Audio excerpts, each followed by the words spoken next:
Недостиг на простор, минимални или никакви финансиски средства се само дел од проблемите со кои се соочуваат членовите на драмското студио при Центарот за култура Илјо Антевски Смок во Тетово. И покрај тешките услови во кои работат, смејат и аплаузот на публиката се вистинската награда за целиот ентузијазам со кој му се посветуваат на театарот. Работиме како што можеме да работиме. Значи, благодарение на ентузијазмот на сите членови, ентузијазмот на ние кои ги раководиме тие проекти, нели, односно, ајде, ќе кажам, режисери.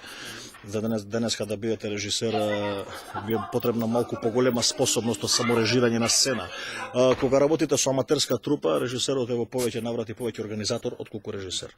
Така да, ако ме прашувате стрикно за проблеми има, дефинитивно. Значи, се соочуваме со недостиг на простор, финансиски средства скоро никакви, што е мошне срамно за ова денешно време, затоа што годинава ми чинам дека се одбележува 58 години континуирано играње во овој град. Драмското студио, благодарејќи на наши пријатели, на наши мецени кои се уште ја сакаат културата, на луѓе кои што поддржуваат воопшто уметност, не мора да е тоа театарска, благодарение на нив, ќе бидам искрен, опстојуваме. Да ги нема и тие луѓе, можеби би работеле повторно, меѓутоа не би можеле да извадиме квалитет во однос на костимографија, сценографија, музика и слично. Тетовци кои што се занимаваат со театарската уметност се горди на тоа. Значи, има докази.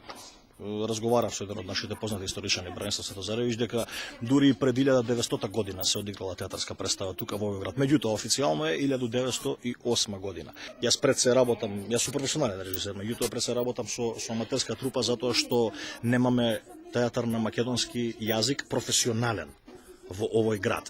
Се надевам дека апелот ќе стигне, дека покрај Велес, Битола, Прилеп, Скопје веќе го прецизиравме, Охрид и други градови каде што има професионални театри, мислам и дека и Тетово како град кој што има 100 и нешто илјади жители веќе заслужува и повеќе од еден професионален театар.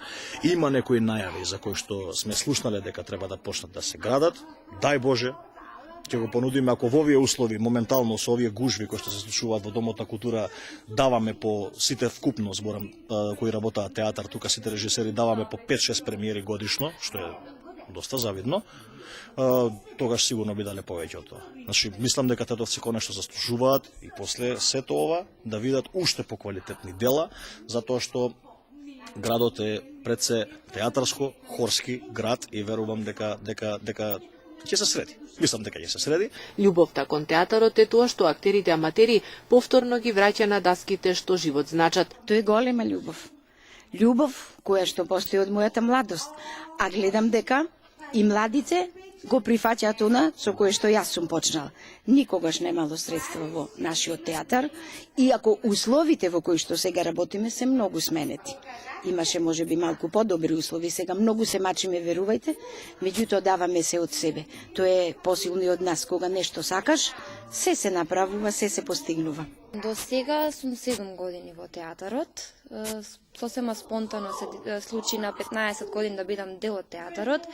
И од самиот момент кога еднаш ќе застанете на тетавските штици, таа љубов останува за секогаш. Значи не можете да се откажете. Желбата растеше и расти и се уште е тука и се надевам дека уште долго време ќе бидам дел од театарот во Тетово. Од драмското студио при Тетовскиот центар за култура за наесен најавуваат нови проекти и се надеваат дека работите со театарската уметност во градот ќе тргнат на подобро, што Тетово како град со долга театарска традиција и го заслужува.